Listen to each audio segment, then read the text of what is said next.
Yes. Hi, Rochelle. I'm Hi. Danielle. I'll be counseling you today. How are you? I'm fine. How are you? I'm good. Thanks for asking. Okay, so before we get started, I just have some questions for you. I wanted to let you know that anything that we discuss today or you disclose to me will be between you and I. It'll Okay. be in confidence, just between me and you. And if you don't mind, I will be keeping notes just so it can help me better service you, so I can make sure I'm catching all the points and everything that's important to you.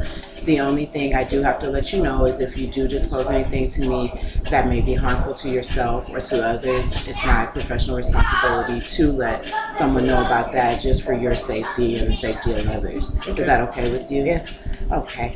So what brings you in today? I have extremely bad anxiety, and it tends to get even worse when I get into a vehicle when someone else is driving. And does it matter? Does it make any difference with your anxiety level according to who's driving, if it's a husband or a family member?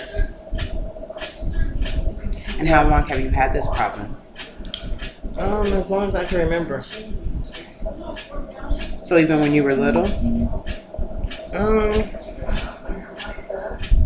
Not as much, but a little.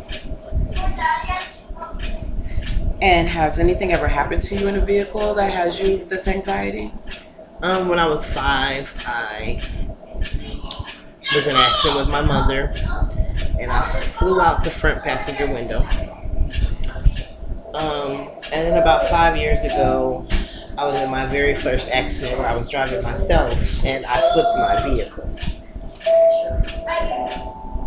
And with either one of these accidents, did you have to see any medical attention, any hospital time? My first one, no. My second one, I was in the hospital for 6 days. And then I was at home in a cast for 7 days. And then I had to see burn. I had to go to the burn center once a week. Okay, so you suffered some severe burning in that one as well? Well, I guess it wasn't what you call burn. It was the road took my skin off, so they treat it as a burn. Okay. So your second accident was pretty severe, almost life-threatening, it sounds Yes. like. And I know you said as far back as you can remember, even when you were little, you had anxiety with getting in the car. Did you see it increase any after that second accident 5 years After ago? the second accident, yes, tremendously. Especially when someone gets too close to another car, from like when they're too close to their bumper, Okay. because that's what caused the second accident. Okay.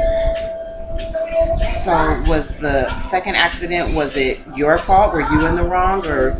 No, I wasn't in the wrong. Somebody basically cut me off and slammed on their brakes, and I was trying to avoid hitting them, Okay. and I overcorrected, is what I was told. The only reason I ask is not to bring up any bad memories or any pain, but I just want to try to get a feel for the situation to see if your fear stems from you not being able to control the other drivers, or if it's a fear of your driving ability. So you said the second time you've gone to the burn unit once a week for, how long did you do that? I'm sorry. Probably about a month, I For think. a month, and then you were in the hospital for 7 days. 6. 6 days, okay. And during this time, did you have any support system with you? Yeah. Okay. So it wasn't a lack of support that kind of has your anxiety up either. Do you still have that same support system? Yes. Okay. Is it your husband? Yeah. Okay. So what types of actions happen, reactions I should say, when you get into a car?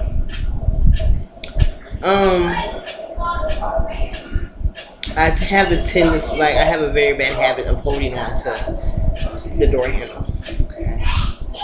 And what they call pressing my brakes in the passenger seat. I push down like I'm pressing my brakes. So you like to pretend you're driving so you can feel some control of the car. Okay. Okay, so if you don't mind, I would like to see if we can do a little small short role playing session. And I want to be the driver. see what we can do as far as your trust and anxiety. And while I'm driving, if you can kind of speak out loud the thoughts that you hold in when you're in the car with other people, right when we get in the car, just start speaking and tell me what's going on, okay? Okay, thank you. So we're in the car. I'm starting the engine. Okay, we're backing out. I'm wondering if you have your seatbelt on. Okay. I'm making sure I have mine on. I'm making sure ain't nobody behind us, and that you can see everything, and that you're not going to hit anything. Okay, so we're hitting the freeway. Does the freeway bring any more anxiety? Does it matter what? I'm making sure you have enough room to get on the freeway, and that you can see that no cars are coming behind you. No cars are on the side of you, that you can see perfectly fine, that you have enough room, and you're not too close to anybody.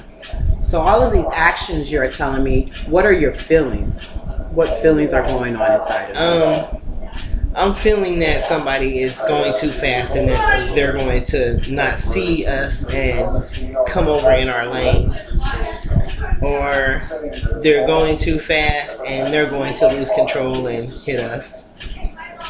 So we're on the freeway and we have a really good day. There's no traffic around for at least as far as the eye can see.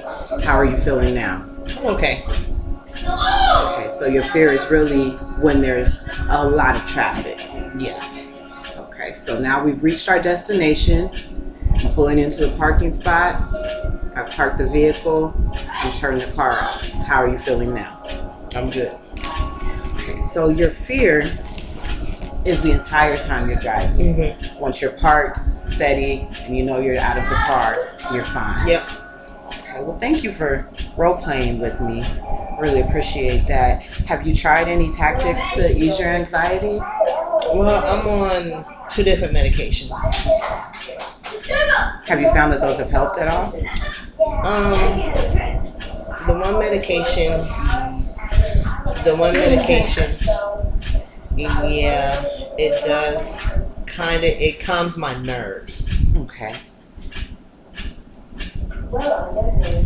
And what are the names of these medications? Prozac and Ativan. And how frequently do you have to take these medications? My Prozac I take once a day. My Ativan is as needed. And is the Prozac for the nerves? To calm the Yeah, nerves? the Prozac is for my anxiety, so that I don't have to take the Ativan. Okay. But sometimes that's why I don't think my Prozac is working, because I tend to have to take my Ativan every day. Okay. Sometimes twice a day. So is one of your goals of seeking counseling so that you can stop taking medication? Yes. And be comfortable in the driving without that? Yes. Okay. Have you tried any other tactics on your own besides the pills or medications? Besides prayer, no. Okay. Well, what I would like to suggest that you try before we meet again, if you don't mind, is maybe if you can get a jar.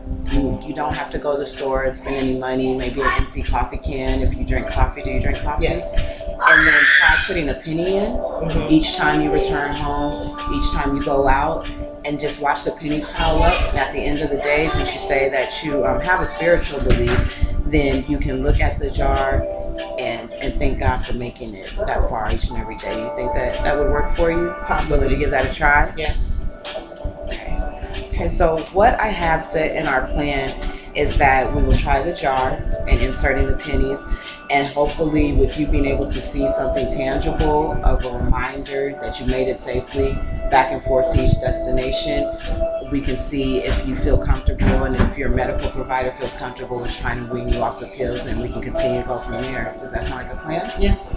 Okay, well, I thank you for your time today. Thank you. And I look forward to seeing you again. Thank you. Nice to meet you. You too.